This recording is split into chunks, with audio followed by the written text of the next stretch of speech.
Welcome, welcome, welcome to the deep dive. I'm your guide, here to navigate the constant deluge of information and bring you the most compelling global news and insights from, well, the past day, really. It's a lot to keep up with. It really is our mission. It's pretty straightforward. We go far beyond the headlines. We unpack those complex issues that can often feel overwhelming and extract the truly crucial nuggets of knowledge. Mhm. Think of it as your shortcut to being genuinely well-informed, complete with surprising facts and hopefully just enough humor to keep you hooked. You try it. Today, we've got a fantastic stack of sources covering everything from cutting-edge scientific breakthroughs and the intricate dance of space diplomacy to geopolitical tensions, seismic economic shifts, and even some fascinating human interest stories that put everything into perspective. Yeah, it's a real mix today. We're aiming for that perfect blend of serious analysis and engaging, sometimes downright astonishing facts. And I'm here to help you connect those dots, to really understand the why behind the what. Our commitment is to absolute clarity, providing you with balanced perspectives drawn from a diverse range of sources, whether they lean left, right, or, somewhere in the middle. Crucial. We're not here to tell you what to think, but to offer a deep, thoughtful exploration of why these stories truly matter to you and what their broader implications might be for our world. Exactly. So let's jump right in and unpack today's stories. #, Science and Space Frontier. All right, let's unpack this with something truly wild right off the bat, from the cutting edge of biological discovery. Stanford University researchers have just announced the discovery of what they're calling obelisks, a new life form that's been found hiding right inside human mouths and guts. Yeah, I saw this. Incredible stuff. I mean, hidden biological structures, potentially new forms of life living within us. That just fundamentally shifts how I think about my own microbiome. It truly is a profound development, and it absolutely challenges our existing understanding of biological entities. So what exactly are these obelisks?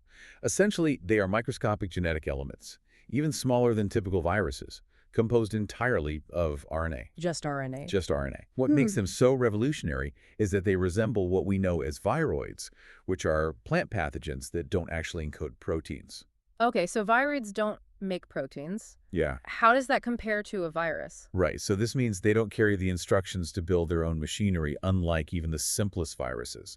They're like a piece of software code that needs to fully hijack another computer to run itself, fundamentally different from a virus that brings its own mini factory. Ah, got it. That's why they challenge our very definition of a life form.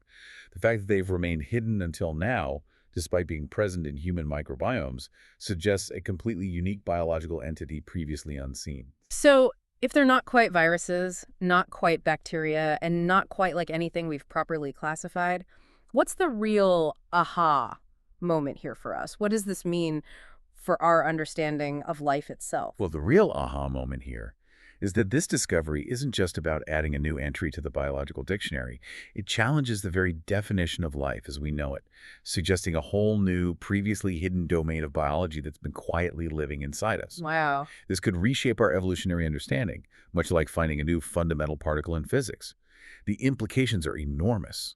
They could potentially unlock ancient evolutionary secrets, offering insights into the very early stages of life on Earth. Ancient secrets inside us. Okay. Furthermore, understanding obelisks could shed light on the intricate interactions within our own microbiome, that vast, complex ecosystem of microorganisms living inside us, and how these interactions influence human health and disease. So, links to health, maybe? Potentially, yes.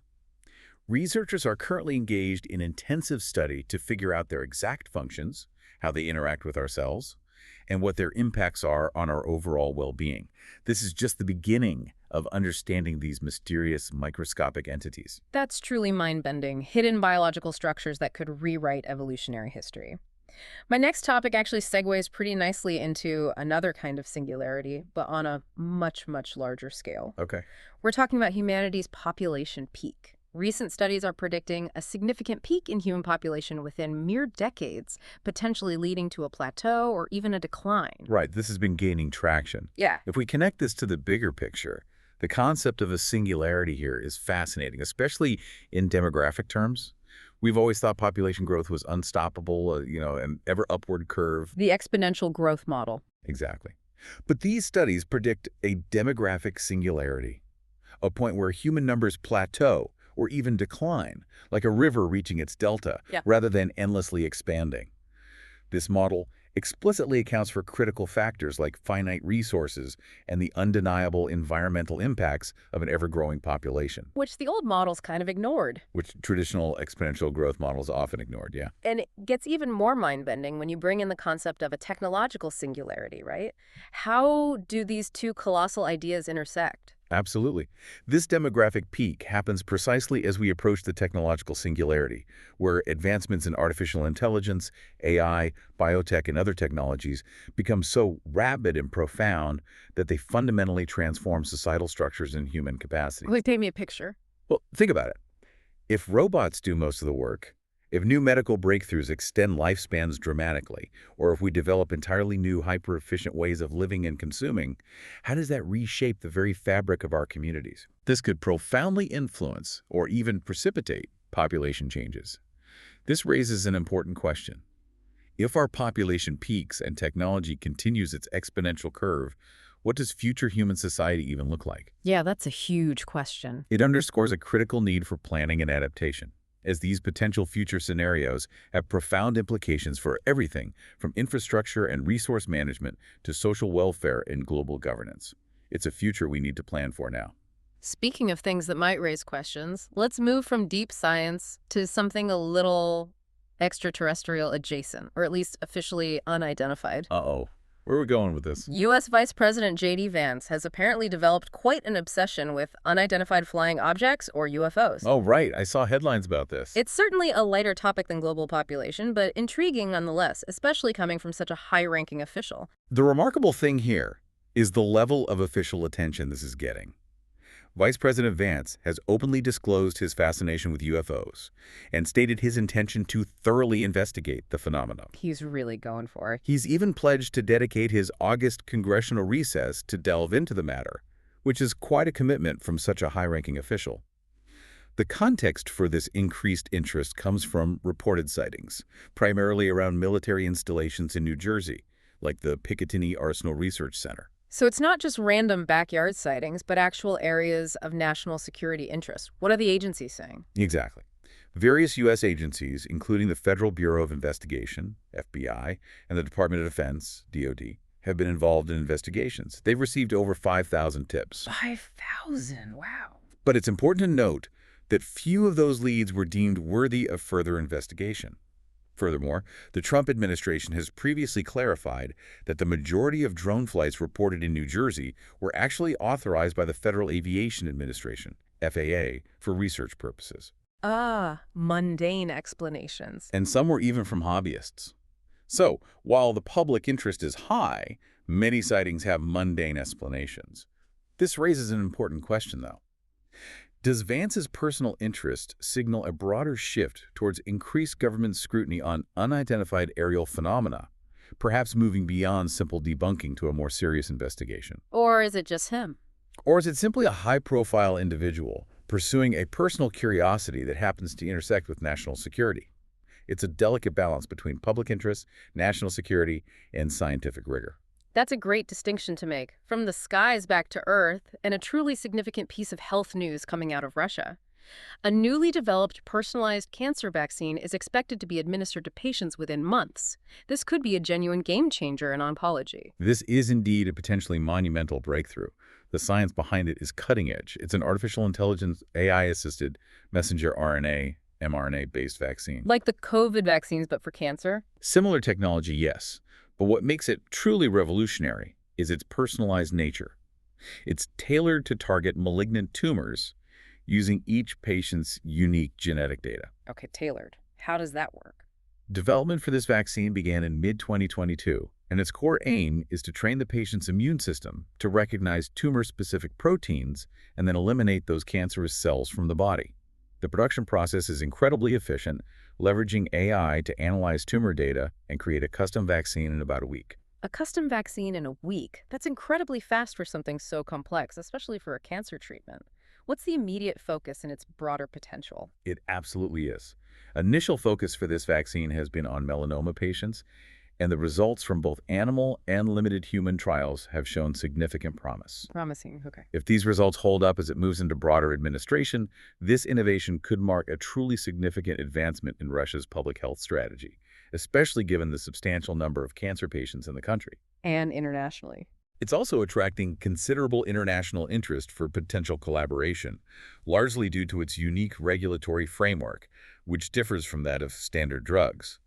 This could accelerate its availability and impact globally, offering a tailored approach that might bypass some of the traditional pharmaceutical hurdles faced by other nations. Still talking about Russia, but shifting our gaze upwards, it's interesting to note a rare area of continued cooperation between two major powers, Russia and the United States, despite all the ongoing geopolitical tensions on Earth. Right. I'm talking about space. It's almost as if the vacuum of space forces a different kind of diplomacy. It's quite striking how some areas of human endeavor can transcend political divides.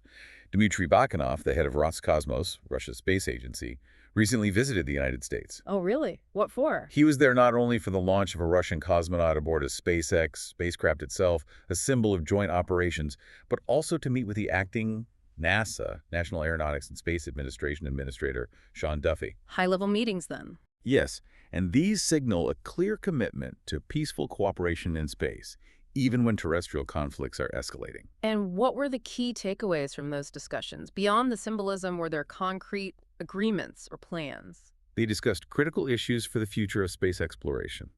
Key among them was extending the operations of the International Space Station, ISS, until 2030, a vital platform for global scientific collaboration. Okay, keeping the ISS going. They also explored potential collaboration on a successor space station, tentatively called ISS-2, and even the possibility of Russian involvement in future Mars missions. Mars collaboration, interesting. This signifies a recognition from both sides that despite their differences, cooperation in space offers mutual benefits. Russia, with its advanced space technologies, particularly in areas like space medicine and nuclear-powered space tug technology, remains a vital partner. Right, they have expertise we maybe lack, and vice versa. Precisely. This collaboration allows both nations to leverage each other's strengths for ambitious space endeavors that would be much harder, if not impossible, to achieve alone. It's a testament to how in certain crucial domains, pragmatism can truly override political friction. From the cosmos, we return to the complexities of Earth, specifically the intensifying Ukraine conflict. Our sources highlight multiple facets of this ongoing situation, from internal corruption to record-high drone attacks and complex diplomatic efforts. It's a truly multifaceted challenge that we need to unpack. It absolutely is, and it's a stark reminder that conflict often exposes existing societal weaknesses. Let's start with a crucial internal development in Ukraine. A large-scale corruption scheme has been uncovered within Ukraine's own defense sector. Corruption in the middle of a war. Yes. This involved inflated state contracts for military drones and signal jamming systems, with kickbacks reportedly as high as 30%. The National Anti-Corruption Agency and the Specialized Anti-Corruption Prosecutor's Office made several arrests, including a sitting lawmaker, local officials, and National Guard personnel. Wow. What's the timing on this? What's particularly noteworthy about this timing is that these arrests came just 2 days after Ukraine's anti-corruption agencies had their independence restored. Ah, so they're actually trying to clean house. It suggests a genuine internal effort at reform, yes, even amidst the chaos of war. It's a clear signal that Kyiv is attempting to tackle deep-seated issues head-on. That's a critical detail, showing an internal push for accountability. But on the battlefield, the situation remains incredibly grim. We're seeing reports of record-high drone attacks. Indeed. Russia's drone attacks in Ukraine reached a record high in July 2025, with over 6,000 drones fired. 6,000 in 1 month. That's the report. These attacks have been devastating, killing dozens and injuring many more, causing significant damage to civilian targets. A particularly horrific assault on Kyiv, the capital of Ukraine, on July 31st killed at least 31 people. Terrible. And Ukraine's defenses. Ukraine faces immense challenges in its air defense, given Russia's varied use of different drone types, from the smaller, more numerous Lancet drones to Shahed 136 kamikaze drones. In response, Ukraine is attempting to bolster its defense by purchasing more local drones, but it's an ongoing, resource-intensive battle to protect its cities and infrastructure. And Ukraine isn't just on the defensive. They're conducting strikes inside Russian territory as well, including some alarming incidents near a nuclear power plant. Yes, that's correct. What are the specific implications of these strikes, especially near such sensitive infrastructure? The stakes are incredibly high. Ukrainian drone and artillery strikes have been reported inside Russian territory. One concerning incident occurred near the Zaporozhye nuclear power plant, ZNPP, in Russia's Zaporozhye region, which resulted in one civilian death and one injury. Near the nuclear plant, that's terrifying. The International Atomic Energy Agency, IAEA, monitoring team confirmed explosions and smoke in the vicinity. Russian officials have accused Kyiv of nuclear terrorism over past strikes near the plant, and the IAEA Director General has repeatedly urged military restraint, emphasizing the catastrophic risks. Understandably. Beyond the ZMPP, Ukrainian drones have also claimed responsibility for strikes on Russian oil facilities, including a massive explosion at an oil refinery in Novokupishevsk, Russia, and a significant oil blaze in Sochi, Russia, near the Black Sea. Hitting economic targets. Clearly aimed at disrupting Russia's logistics and economy, yes, but they also highlight the escalating danger of the conflict spreading beyond traditional front lines. So an escalating cycle of attacks with very real civilian impacts and potential nuclear risks. With all this, what are the diplomatic efforts looking like? I heard U.S. President Donald Trump sent a special envoy to Moscow. That's right. Is there any real hope for peace talks or a ceasefire given these deep divisions? U.S. President Donald Trump's special envoy, Steve Witkoff, visited Moscow, Russia, specifically to advance negotiations on the Ukrainian conflict. The U.S. strategy, as articulated by the Trump administration, aims to arm NATO, North Atlantic Treaty Organization, allies. Okay. Who will then provide weapons to Ukraine with the goal of strengthening Ukraine's position sufficiently to bring Russia back to the negotiating table for a ceasefire. So arming to enable talks. Essentially, Trump has actually set a specific deadline of August 8th for peace talks, with potential penalties if a ceasefire isn't achieved. A deadline. Okay.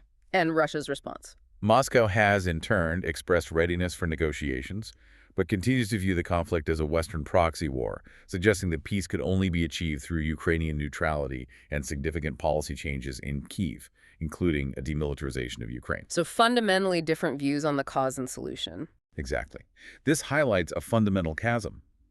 Can a lasting peace be achieved while such fundamentally different interpretations of the conflict and its root causes persist? It's a critical question that remains unanswered. And there are differing perspectives even within Europe, right? Hungarian Prime Minister Viktor Orban has been quite vocal about his views on Ukraine joining NATO, almost offering a counter-narrative to much of the West. He has, and his perspective offers a clear counterpoint to the prevailing Western narrative, underscoring the deep divisions within Europe itself on the path forward. What's his core argument? Hungarian Prime Minister Viktor Orban has urged Ukraine and the West to abandon the idea of Kyiv joining NATO. He argues quite directly that peace will only come when all parties accept that Russia will simply never allow a NATO presence in Ukraine, viewing it as an existential threat. He thinks it's a non-starter for Russia. Essentially, yes. Yeah. Orban has also been openly critical of the increased military spending by NATO members, including the redirection of European Union, EU funds for defense, and has dismissed the idea of a Russian threat to Europe as non-existent. Dismissed it entirely. He believes focusing on this threat diverts resources and attention from what he sees as more pressing internal European issues. This position, while controversial, highlights a significant fault line in the continent's response to the war. Shifting away from the immediate conflict, let's look at the broader economic and diplomatic tensions between the European Union and China. Our sources suggest the EU is in a state of strategic confusion and drifting towards isolation in its relationship with Beijing. That's a strong accusation. It is, and it stems from a significant shift. What's fascinating here is how a relationship that could have celebrated 50 years of robust diplomatic ties has instead devolved. Devolved? How? The recent China-EU Economic Summit in Beijing, China, highlighted the EU's strategic confusion and its drift towards isolation. The summit ultimately failed to renew a strong partnership, largely because EU leaders focused heavily on trade accusations and perceived security threats regarding China, rather than on collaboration. So a breakdown of partnership. When did this fundamental shift in perspective happen for the EU? The turning point was actually in 2019 when the EU officially shifted its view to categorize China as a systemic rival. Systemic rival, that's strong language. It is. This fundamental recategorization has led to a series of restrictive measures, including limitations on Chinese investment, the imposition of tariffs on Chinese goods like electric vehicles, and even the exclusion of Chinese firms from lucrative public tenders worth over $5 million. And China's view. This contrasts sharply with China's consistent emphasis on cooperation, free trade, and win-win partnerships in crucial sectors for global stability, such as supply chains, green technology, and digital innovation. So, different narratives entirely. Completely. This raises an important question.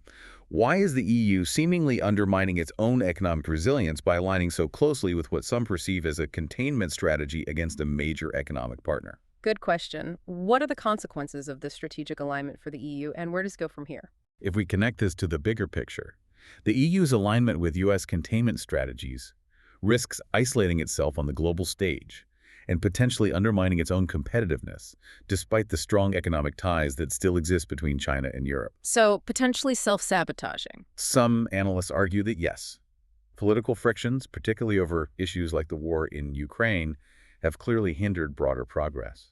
The future of EU-China relations hinges significantly on the EU's ability to move past what some describe as ideological posturing and instead embrace more pragmatic cooperation.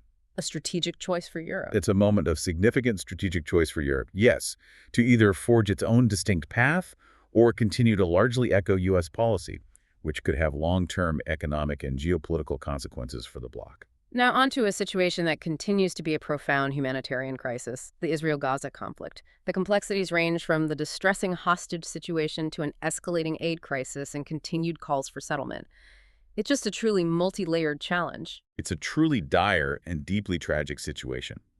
Hamas recently released distressing videos showing an emaciated Israeli captive, Aviatar David. His family has expressed outrage and accused Hamas of starvation, understandably. Horrific. And the U.S. envoy. Amidst this, U.S. envoy Steve Witkoff updated Israeli families on a plan to bring all hostages home, emphasizing President Trump's aim for a comprehensive Gaza agreement without any piecemeal deals. A comprehensive deal. But there are protests in Israel too, right? Yes, this comes against a backdrop of ongoing protests by Israeli families who are demanding that the Netanyahu government agree to a ceasefire. There's a powerful sentiment among some Israelis, as exemplified by the protest slogan, "Revenge is not a policy," highlighting widespread dissent against the war's continuation. And the humanitarian situation on the ground sounds absolutely catastrophic. What's the latest from the United Nations on that front? It is. And the picture painted by the United Nations, UN, is harrowing. UN spokeswoman Olga Chevko has reported an unthinkable and major catastrophe developing in Gaza, with over 2 million lives at stake due to malnutrition and starvation. 2 million? UN aid convoys are facing systematic delays and worsening restrictions imposed by Israeli forces, held up for hours at checkpoints and forced to navigate increasingly dangerous and impassable routes. Aid being blocked. Delayed and restricted significantly, yes. More than 1,300 people have reportedly been killed at distribution sites or while waiting along convoy routes, and since April, 20,000 children have been treated for acute malnutrition, with 16 succumbing to hunger-related causes. 16 children starved. That's horrific. Gaza has already met 2 out of 3 famine thresholds, confirming a full-blown starvation crisis, a situation described as unprecedented in modern times. And what about the calls for settlement? We've heard prominent figures pushing for that, which adds another layer to this already incredibly complex situation. Indeed. Prominent figures like Itamar Ben-Gvir and Katz are emphasizing efforts to settle and strengthen control over Gaza and Jerusalem. Ben-Gvir's call for Gaza sovereignty and his actions at the Al-Aqsa Mosque have sparked significant controversy and anger. Highlighting the deep divides. Exactly. Highlighting the extremely complex regional dynamics and differing, often conflicting visions for the future of Gaza and the broader region. This shows a deep ideological divide within Israeli society regarding the future of these territories. Any positive notes?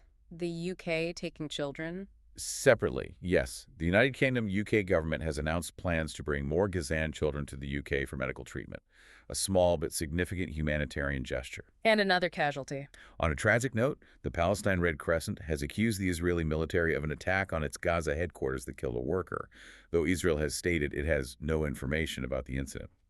This situation remains fraught with immense human suffering and deep political divides, with no clear resolution in sight.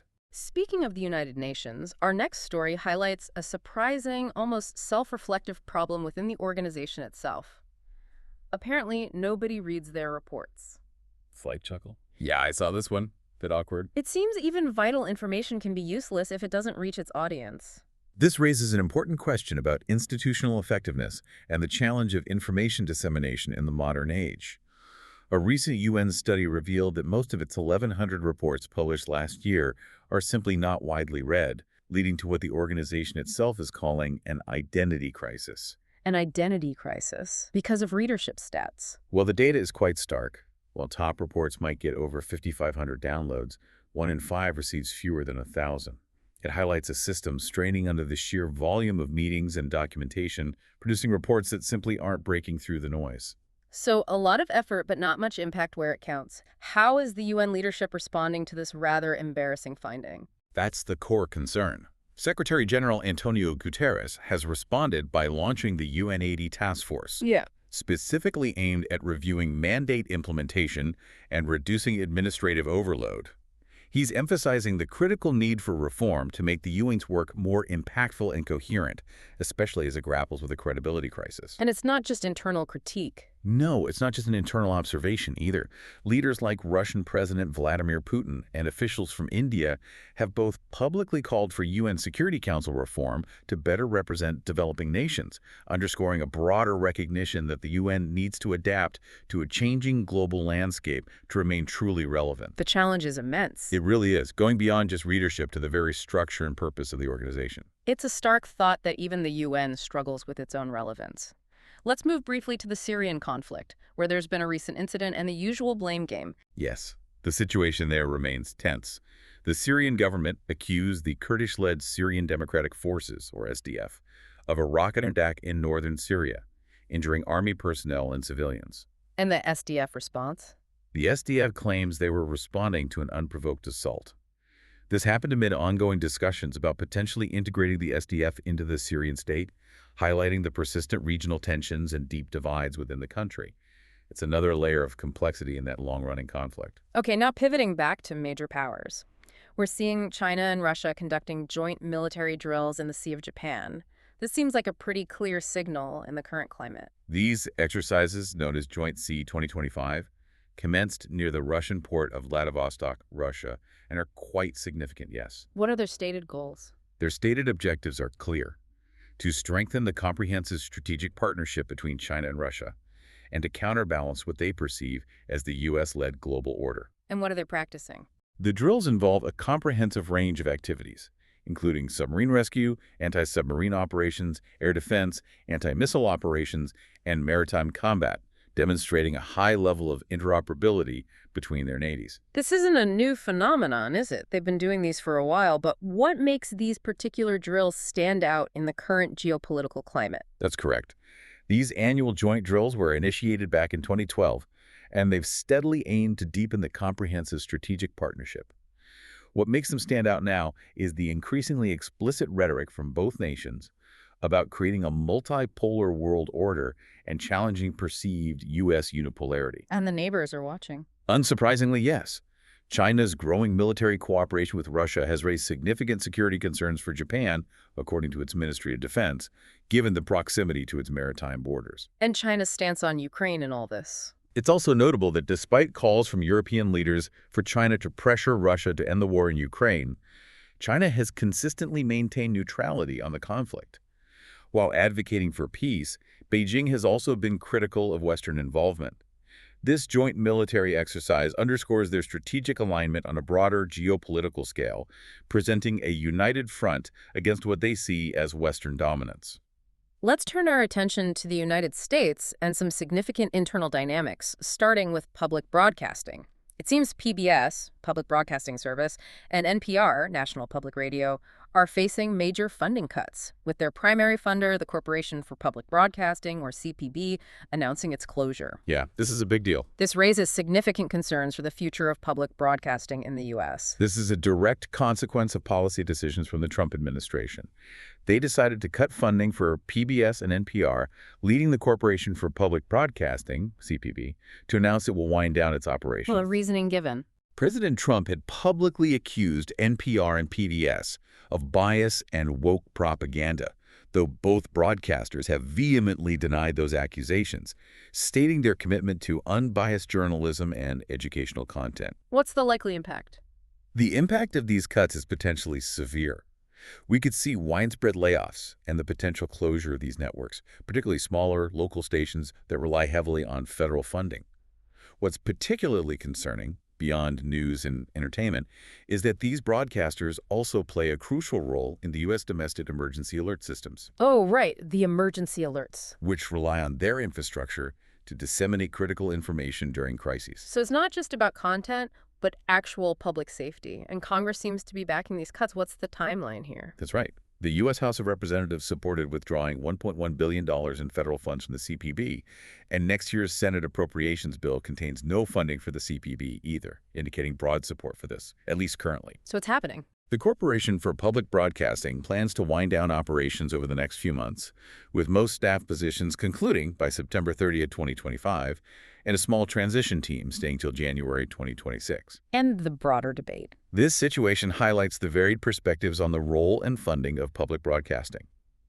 From a conservative viewpoint, these cuts rein in government spending on entities seen as biased or potentially self-sustaining. Proponents argue it's an attack on crucial independent news and education.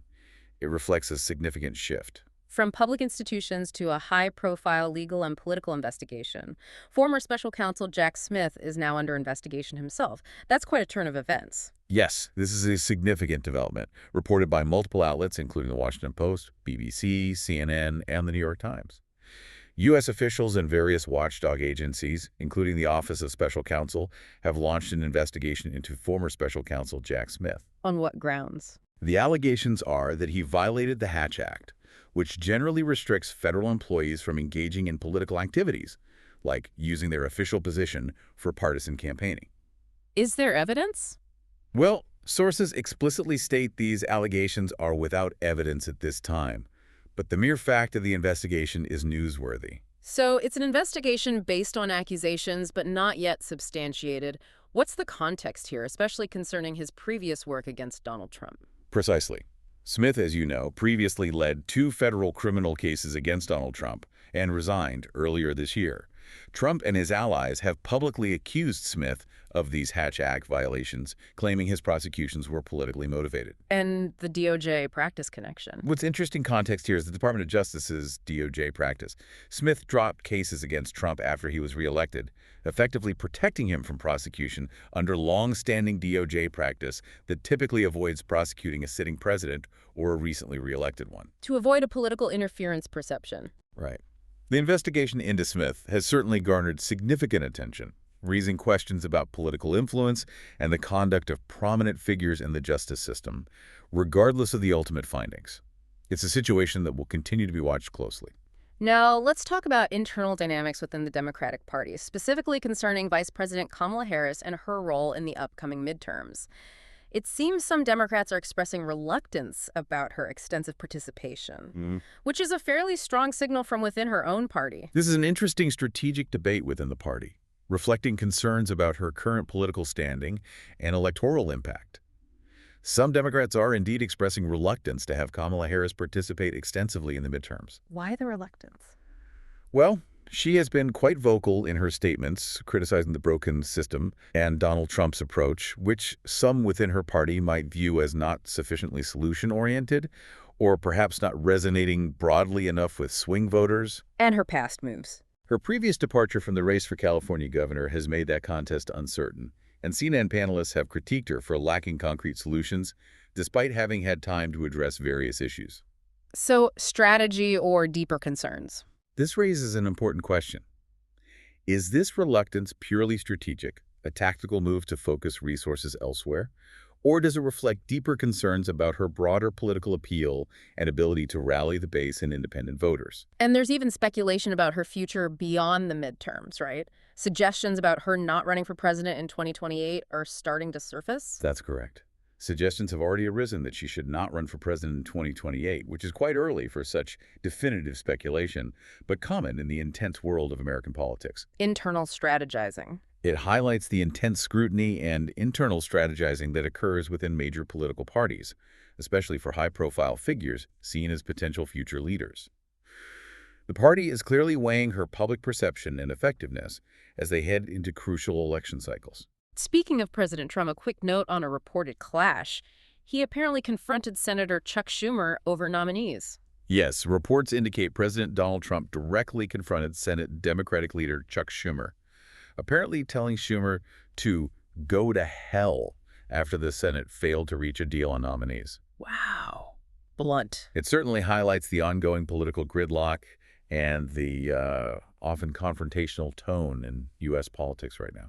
Moving from legislative clashes to a unique intersection of politics and cultural institutions, we saw controversy surrounding the National Museum of American History and its display about Donald Trump's impeachments. Right, the Smithsonian incident. It seems even history itself can become a political battleground. This incident indeed raised concerns about the influence of political figures on cultural institutions and the delicate line museums walk when documenting contemporary history. The National Museum of American History, operated by the Smithsonian Institution in Washington, D.C., removed a display about Donald Trump's impeachments. Did they say what? The museum itself denied any political pressure, stating that the removal was based purely on standards of appearance, location, timeline, and overall presentation, implying it was an internal curatorial decision. But there was backlash. Significant public backlash, yes, from various historians and critics who saw it as politically motivated censorship. Following that, the institution quickly announced plans to update the impeachment section to include all impeachment proceedings in U.S. history, Broadening the context. aiming for a more comprehensive and arguably less politically charged historical context. This incident underscores the ongoing debate about the delicate balance museums face and the role of politics in historical interpretation within public institutions. A constant tension. And finally, on the U.S. political landscape, a notable shift in U.S. immigration policy enforcement. The Department of Justice, DOJ, is reportedly retreating from the White House's ambitious immigration targets. Yeah, this is interesting. This seems to signal a disconnect between rhetoric and reality. This represents a significant setback for the Trump administration's immigration agenda, highlighting the practical and legal limits of executive directives.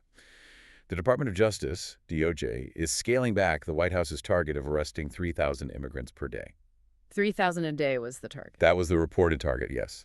This decision aligns with a legal context where the Ninth Circuit Court has upheld a freeze on immigration and customs enforcement, IC patrols, in Southern California, effectively maintaining restrictions on immigration arrests in Los Angeles. So legal constraints are biting. What's striking here is the clear mismatch between the White House's often aggressive rhetoric on immigration and the DOJ's position in court, which is now acknowledging the practical and legal limitations imposed by the judiciary. It highlights the complex interplay between executive policy aspirations, legal enforcement, and judicial oversight. Hashtag economic and social pulse. Let's shift gears to the economic and social pulse. In the U.S., there are rising economic fears among investors, and these concerns are significantly influenced by how President Trump reacts to economic developments. It feels like we're in a constant state of unpredictability. That's certainly the sentiment being reported, and it paints a picture of a very reactive market. Economic concerns are indeed on the rise among investors, and there's a clear linkage to Trump's responses to various economic developments. Public confusion, too. Reports highlight a notable level of public confusion about the current economic situation, partly due to the rapid shifts in policy and rhetoric coming from the administration. Factors like uncertainty surrounding tariffs continue to contribute to what some are calling the reverberation of the Trump economy. Reverberation. Interesting term. A constant state of flux, yeah, where a presidential tweet or sudden policy announcement can send ripples through the markets. New tariffs and job statistics are causing alarm, and recent events, including a high-profile firing, have only added to the unpredictability and volatility. Hard to forecast. Extremely. Charts analyzing the U.S. economy's performance under Trump vividly depict these fluctuating trends. Policy often seems decided on the fly rather than through predictable legislative processes. Across the Atlantic, in the UK, a specific economic issue is affecting public services. Police pay. The Police Federation there has expressed significant dissatisfaction with a recent 4.2% pay rise, calling it barely treading water. That's a strong way to put it. It really is. That's right, and it reflects a broader struggle. The Police Federation called the increase barely treading water, which is quite a stark statement about their financial reality. They use an analogy too, right? To put it into perspective, they even liken the increase to the cost of a Big Mac per shift, highlighting the severe financial struggles still faced by police staff despite the nominal rise. Big Mac per shift. Wow. This issue reflects broader problems within the public sector in the UK, particularly concerning pay and the escalating cost of living, where wage increases are struggling to keep pace with inflation. It's a common challenge across many public service sectors globally right now. Now, for an interesting economic strategy coming out of China, they're apparently using theme parks, like the new Legoland Shanghai Resort, to strategically boost consumer spending and stimulate domestic demand. Yeah, this is quite clever. That's a clever way to merge entertainment with economic policy, almost like a giant national retail therapy session. What's fascinating here is the integrated approach. China aims to revitalize its consumer market by encouraging immersive experiences and leisure activities, especially amidst a period of cautious consumer sentiment where people might be holding back on larger purchases. So get people spending on experiences. Exactly. The theme park industry in China is actually undergoing rapid expansion, with numerous new projects and substantial investments. This positions China as a resilient market with a growing demand for leisure activities, transforming these parks into focal points for both tourism development and broader economic growth. A long-term play. It's a unique way to inject consumer confidence and spending into the economy, leveraging entertainment as a strategic tool to drive internal consumption and reduce reliance on export-driven growth. It's definitely a long-term play. And in the tech world, there's a recent development around a company called Figma.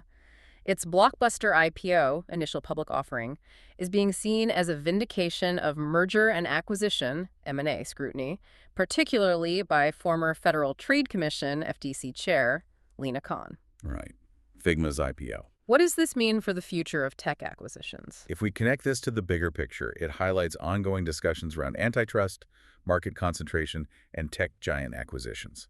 Lina Khan, a prominent advocate for stricter antitrust enforcement, celebrated Figma's successful IPO. Why is it a vindication? This vindication is a direct nod to Adobe's previously planned acquisition of Figma, which faced significant regulatory hurdles from agencies like the FTC and was ultimately abandoned due to those antitrust concerns. So the deal didn't happen. Correct. The fact that Figma thrived independently and had a successful IPO is being used by regulators like Khan as evidence that blocking large mergers can foster competition and innovation rather than stifling it. So proof that scrutiny works. It reinforces the argument that M&A scrutiny is necessary to prevent market monopolization by tech giants and ensure a more competitive landscape for smaller, innovative companies. It sends a clear signal that antitrust regulators are prepared to be aggressive in this space.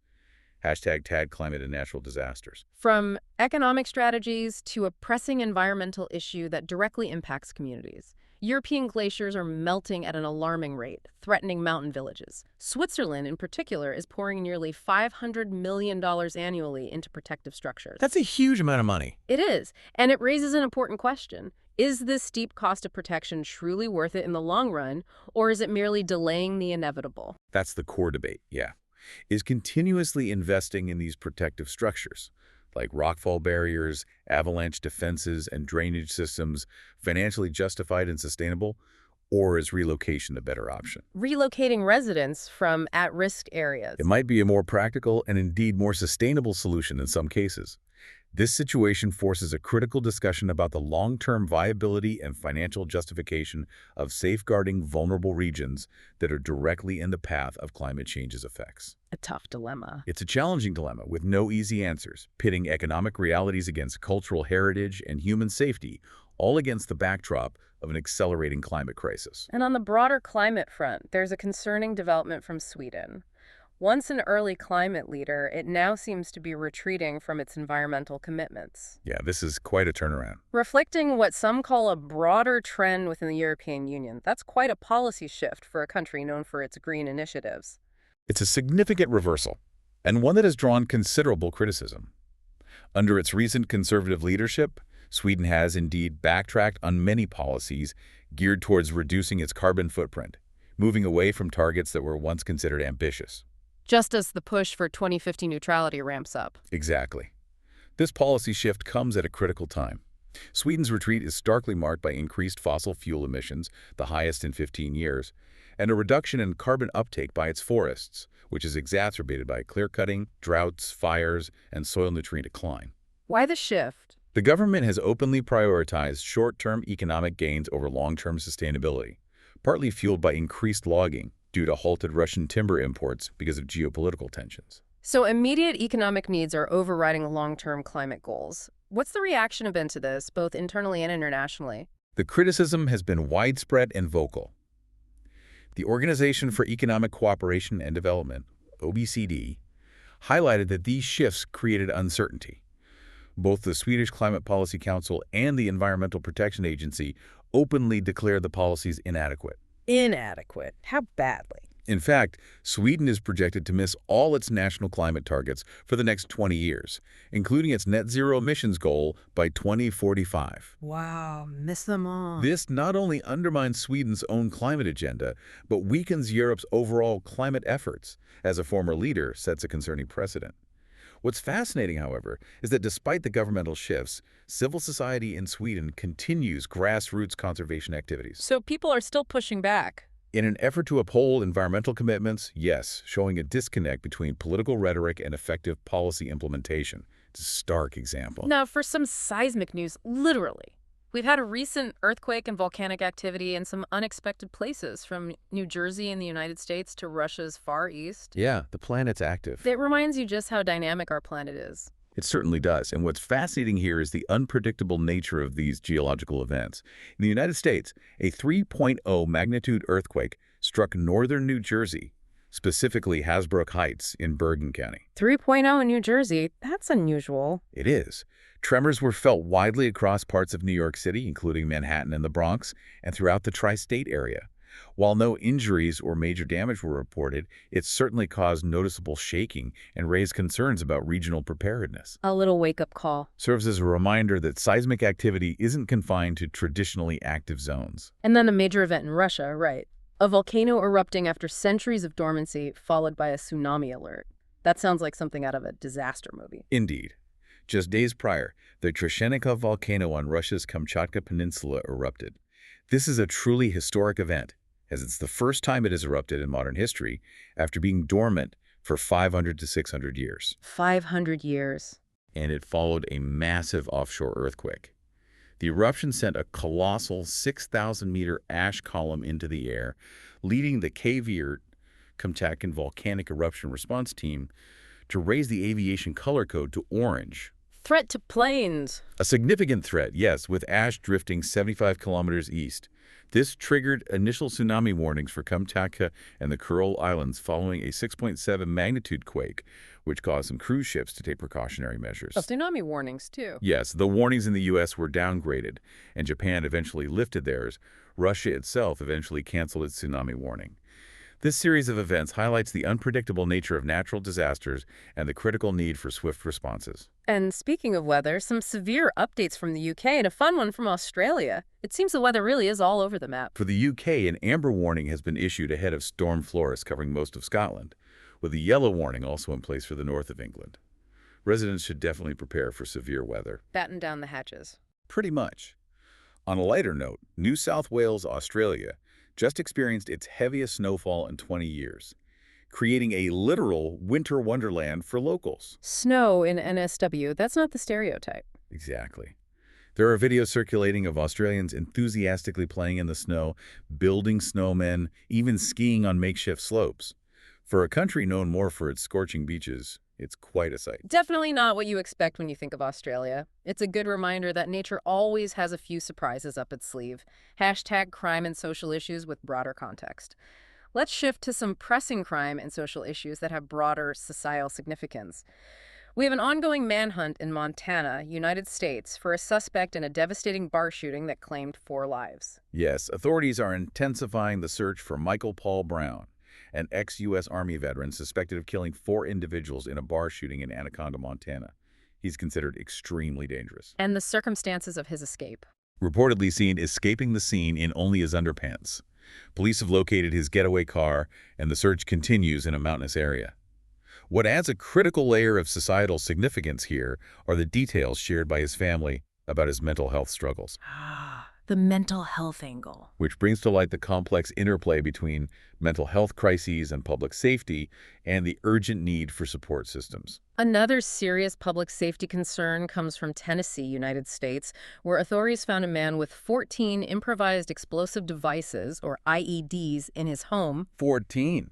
That's terrifying. A staggering number of potentially deadly devices. This is an incredibly alarming discovery, underscoring a very real domestic threat. A Tennessee man was arrested after authorities found no fewer than 14 IEDs in his home. He had also reportedly threatened to kill public officials, Threatening officials, too. underscoring the potential danger he posed. This incident highlights the very real threat posed by individuals who harbor explosive devices and the critical importance of authorities' swift action to prevent what could have been catastrophic. In England, we're seeing social tensions around immigration policies playing out in protests at migrant hotels, often leading to clashes. That's correct. There have been clashes between anti-migrant groups and counter-demonstrators at migrant hotels in London, Newcastle, and Manchester, England, leading to several arrests. What's driving this? This situation highlights the ongoing tensions surrounding immigration policies and the presence of migrants in the UK, as well as the deeply differing viewpoints within society.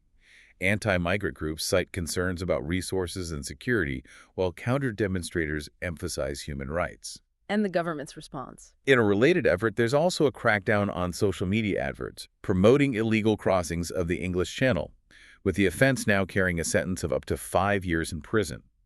This measure directly relates to what Sunday papers are calling Britain's real immigration crisis. On the topic of police interactions, a case in Florida, United States, involving the brutal arrest of a black college student is sparking debate about recording police encounters from new vantage points. Yes, the importance of citizen footage again. This seems to be a recurring theme in discussions about accountability. This is a powerful example. The arrest of a black college student in Florida was captured on video by William McNeil Jr., and the footage proved crucial. It highlighted violence by officers that was not clearly seen in their own body cameras, Providing a different angle. offering a new vantage point that often reveals a more complete picture, challenging official narratives. This video has sparked an investigation and led to calls for motorists and citizens to consider using personal cameras for self-protection. Underscores the need for transparency. Absolutely. It underscores the societal significance of documenting police interactions from multiple viewpoints to ensure transparency and accountability. Now, for something that shows how pop culture trends can unexpectedly intersect with crime, the Labubu doll trend on TikTok. Apparently, criminals are cashing in by selling dangerous fake versions of these popular dolls. Ah, yes, the Labubu dolls. It's wild. It's a reminder that even innocent fads can have a dark side. It's a classic case of supply and demand creating opportunity for illicit activity. The Labubu doll trend on TikTok has driven demand sky high, leading to scalpers buying genuine dolls in large quantities. Creating scarcity. Exactly. This has, predictably, led to scarcity in the market for authentic products, which in turn fuels the circulation of risky counterfeit versions. These fake dolls might use cheap, unregulated materials, posing health or safety risks. Buyer beware, especially online. What's fascinating here is how quickly criminals adapt to capitalize on these digital trends, highlighting consumer vulnerability in online markets and the challenges of intellectual property protection. Briefly touching on a tragedy in Japan. 4 workers died after falling into a manhole. Yes, a terrible industrial accident. 4 workers in their 40s died in Yokkaichi, central Japan, after falling into a manhole while inspecting sewage pipes. They reportedly drowned in sewage water, unable to escape. Horrific. Investigation ongoing. The cause is under investigation, looking into potential safety breaches or equipment failures. It raises serious concerns about safety measures in hazardous work environments and calls for stricter regulations. In the UK, there's a significant disclosure concerning a cultural institution. MP Chris Bryant has revealed he was abused by the former National Youth Theatre boss, Michael Croft. Yes, a very brave disclosure. This highlights ongoing issues of abuse within institutions and the courage required for survivors to speak out. This is a deeply important revelation. In an interview with the Sunday Times, Member of Parliament MP Chris Bryant courageously disclosed that he was abused by Michael Croft. This brings to light ongoing issues of historical abuse within venerable institutions and underscores the immense courage required for survivors to speak out, often years later. A powerful moment. And sticking with UK institutions, a probe into the BBC's Strictly Come Dancing. Yes, the BBC, British Broadcasting Corporation, has launched an investigation into alleged cocaine usage involving 2 participants of the show Strictly Come Dancing. It draws attention again to scrutiny surrounding drug use within the entertainment industry. And finally, a brief UK crime update. Another arrest in a teenager stouting case. Just briefly, yes, a third 19-year-old man has been detained following the stabbing death of another 19-year-old in a car park on Friday. Hashtag Health and Lifestyle Insights. Let's move to some health and lifestyle insights. Many people claim they can feel weather in their bones. Is there any science behind this common anecdotal experience, or is it just an old wives' tale? I know I feel it myself sometimes. You're definitely not alone. What's fascinating here is how often this phenomenon is reported, and there are indeed possible physiological reasons behind this sensation. Oh, really? Like what? While it's not fully understood, some theories suggest that changes in barometric air pressure before a storm can cause tissues to swell and put pressure on joints, leading to discomfort or pain, particularly in those with arthritis or previous injuries. The pressure change. Makes sense.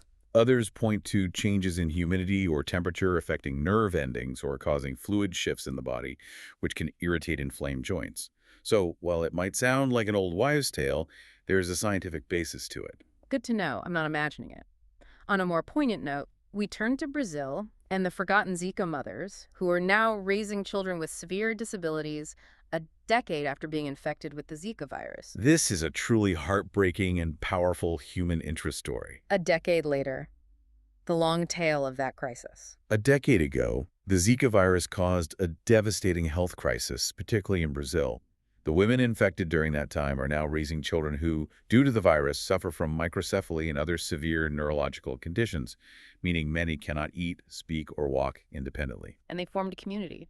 What's particularly moving is that these forgotten Zika mothers have formed a tight-knit community, supporting each other and raising their children together, often with little government assistance. Incredible resilience. This story highlights the long-term, profound impacts of global health crises, extending far beyond the initial outbreak, and also underscores the incredible resilience and strength of affected communities. A quick consumer health alert, a significant butter recall in the U.S. Yes, the FDA, U.S. Food and Drug Administration, has elevated the recall of 64,800 pounds of Bunge North America Inc. European-style butter blend to the second highest warning level. This was initiated back on July 14th, but the elevation is new. Just important public health and food safety information for listeners. Got it. Butter recall. And speaking of health, sun safety seems to be clashing with fashion trends. Tan lines are seemingly back in fashion, but experts are warning this trend could fuel dangerous sunburn habits. Yeah, the return of the tan line. Not ideal from a health perspective. It's a classic dilemma of style versus safety. This raises an important question about how we balance aesthetic trends with serious health risks. While tan lines might be making a comeback, health experts are quick to warn that actively pursuing this look by prolonged, unprotected sun exposure can fuel dangerous sunburn habits. Increased cancer risk, aging. Exactly. Overexposure to UV radiation significantly increases the risk of skin damage, premature aging, and ultimately skin cancer. The discussion point here is critical. How, if at all, can one achieve this look safely? Fake it till you make it. The safest approach, of course, is embracing sun protective measures like broad-spectrum sunscreen, protective clothing, shade, and perhaps faking it with bronzer or self-tanner. Some fashion statements come with a very real long-term cost. A very practical solution. From fashion to fitness. Former President Donald Trump has revived a school fitness test that includes measuring the number of pull-ups children can perform. The pull-up test returns. I wonder how many adults could pass that pull-up challenge now. That's a good question. This marks a policy change impacting children's health and physical education. Former President Trump's reintroduction of this fitness test replaces a program implemented during the Barack Obama administration. Which focused more on overall health. Right, the previous program focused more on overall activity and health-related fitness rather than specific, often difficult performance metrics. This decision will undoubtedly spark discussions about the importance of physical education and what metrics are most effective. Pros and cons, I guess. From one perspective, it's seen as a return to traditional, measurable approaches. From another, it raises concerns about potentially shaming children who struggle and whether such tests truly promote lifelong fitness habits. Finally, a unique human interest story about a career shift. TV Burp host Harry Hill reflecting on how his stepfather's premature death led him to reassess his initial career path in medicine and pursue comedy. Yeah, quite a pivot. It highlights how personal tragedy can be a profound catalyst for change. What's fascinating here is the profound influence of personal experiences on professional choices. Harry Hill shared that his stepfather's premature death served as a powerful catalyst. It prompted him to step back from medicine and transition into what became a highly successful career in comedy. Life taking unexpected turns. It highlights how moments of tragedy and deep reflection can fundamentally reshape one's life direction, proving that sometimes the biggest leaps come from the deepest experiences. Hashtag sports and cultural highlights. All right, let's wrap up with some sports and cultural highlights from around the globe. In cricket, the final test match between India and England at the Oval sounds like it's going right down to the wire, a real nail-biter. It's been an enthralling match. Yashasvi Jaiswal's brilliant century helped India set a daunting target of 374 for England. India posted 396 in their second innings. That's a big chase. It is. Mohammad Siraj's late bowling, including dismissing Zach Crawley, put significant pressure on England. They ended day 3 at 51, still needing 324 more runs. Can England do it? While India is currently favored, England has a history of successful fourth innings chases, so they absolutely have the capability. One notable moment was Siraj's accidental six caught Harry Brook, but he stepped over the rope. Oh, you hate to see that, unless you're batting. In swimming, Katie Ledecky continues her dominance, winning the 800-meter freestyle race. She truly seems to be a force of nature in the pool. Still the queen. Katie Ledecky solidified her status with commanding victory over Summer McIntosh in the 800-meter freestyle at the World Aquatics Championships. Another gold for her. And the U.S. team overall. It wasn't just Ledecky. The U.S. team also broke a world record in the mixed 4x100 relay event, showcasing a strong overall performance. Good results for the U.S. and some domestic UK athletics. Yes. At the UK Athletics Championships in Birmingham, England, Zarnell Hughes and Amy Hunt secured victories in the 100-meter events, showcasing their speed and talent. From the track to the pitch, let's get a quick update from the football world. Any major transfers or team dynamics shaking things up, particularly in the Premier League or NFL? Absolutely. In the English Premier League, Manchester United is reportedly open to selling Denmark striker Rasmus Højlund for £30 million, indicating a potential shift in their squad planning. Manager Ruben Amorim also reflected on last season's challenges, hinting at rebuilding. And stateside, in the NFL, Parsons and Jerry Jones. Over the National Football League, NFL, Dallas Cowboys owner Jerry Jones made shocking comments following star linebacker Micah Parsons' trade request. Jones, ever the showman, remained unfazed, reassuring fans. Classic Jerry. Highlights his negotiation tactics and the complexities of managing player expectations. And in the NBA, any big moves like Luka Doncic's extension with the Lakers? Yes, in the National Basketball Association, NBA, Luka Doncic signed a 3-year extension with the Lakers, embracing what he called a fresh start. This signals a new chapter and creates excitement for the team. Good news for Lakers fans. Any injury updates? Messy. Unfortunately, yes.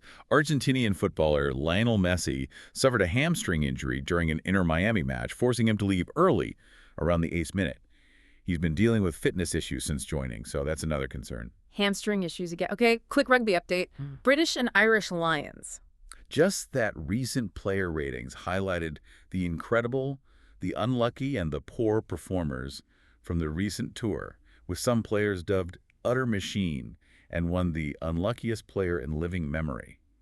Standard sports analysis drama. Shifting to culture, for those who remember the iconic film Bend It, like Beckham, director Grinder Chadha has hinted at a sequel. Oh, wow. Really? That's sure to bring back some nostalgia. This is exciting news for many. The original film had such a significant cultural impact, especially for women playing football, making them feel heard and seen.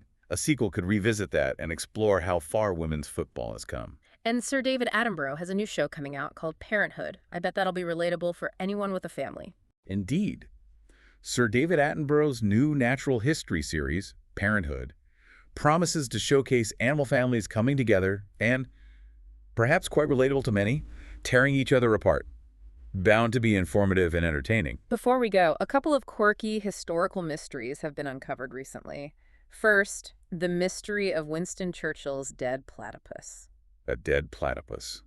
Churchill. What? That sounds like a story only Churchill could be involved in. This is a wild story.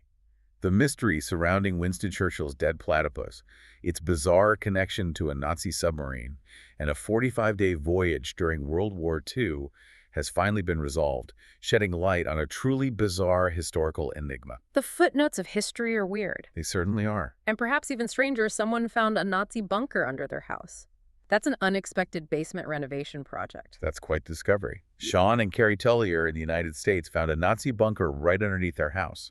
Turns out the property had a hidden history. What are they doing with it? Their plan is to convert the building into livable space, while meticulously preserving its historical significance. An astonishing find, a literal hidden history. On a more serious public event front, tens of thousands participated in a pro-Palestinian march over the Sydney Harbour Bridge in Sydney, Australia. Yes, a very large demonstration. This drew significant attention due to its sheer scale and location. This was a significant public demonstration. Tens of thousands of individuals participated. The march was authorized by the Supreme Court just hours earlier and drew considerable attention, showcasing widespread support for Gaza and the Palestinian cause in Australia. Close the bridge. The scale of the protest was notable, yes, leading to the temporary closure of the bridge, a major landmark, and highlighting strong sentiments, even far from the conflict zone. And finally, a brief note on the UK political scene. Former Labour leader Jeremy Corbyn is apparently struggling to find a name for his new political party. Yeah, harder than it looks naming a party. That's a fundamental and surprisingly difficult task. That's right. He's reportedly seeking input from supporters, which perhaps reflects the challenge. Naming a political entity needs to reflect values, vision, and appeal. It sets the tone. Surprisingly difficult to get right. And to wrap up, what's a quick snapshot of what's dominating the headlines in the British papers this weekend? Sunday papers in the UK feature prominent stories on the rollout of digital IDs and the ongoing resident doctor strikes. Headlines include Britain's real immigration crisis, reflecting right-leaning concerns, and a more supportive Carry On Doctor, highlighting sympathy for healthcare workers. So, tech, health, immigration. Exactly. These headlines delve into the complexities of digital identification, challenges faced by resident doctors fighting for better conditions, and broader societal issues. Paints a picture of a nation grappling with several internal pressures. #tag outro. Wow, what a journey we've had today. From newly discovered obelisks hidden inside our bodies that challenge our very definition of life, to the escalating complexities of global conflicts in Ukraine and Gaza, and even the unexpected discovery of a Nazi bunker under a house. We covered a lot of ground. We really did. We've covered a truly immense range of topics today. Our goal, as always, is to provide you with those essential nuggets of knowledge and surprising facts that really shortcut your path to being well-informed about the world. And as you reflect on everything we've discussed today, from the microscopic life within us to the vast geopolitical shifts and climatic changes reshaping our planet, consider this. How do these seemingly disparate scales of human experience, the intimate discoveries that redefine our biology, and the global events that reshape our societies, continually inform and challenge our understanding of the world, and more importantly, our place within it? It's a powerful interplay, demanding our attention at every level. That's a truly powerful thought to end on, prompting us to look both inward and outward simultaneously. We encourage you to keep seeking out knowledge, keep connecting the dots between these seemingly separate stories, and keep forming your own informed perspectives. Keep questioning. Absolutely. Thank you for joining us on this deep dive. We look forward to exploring more with you next time.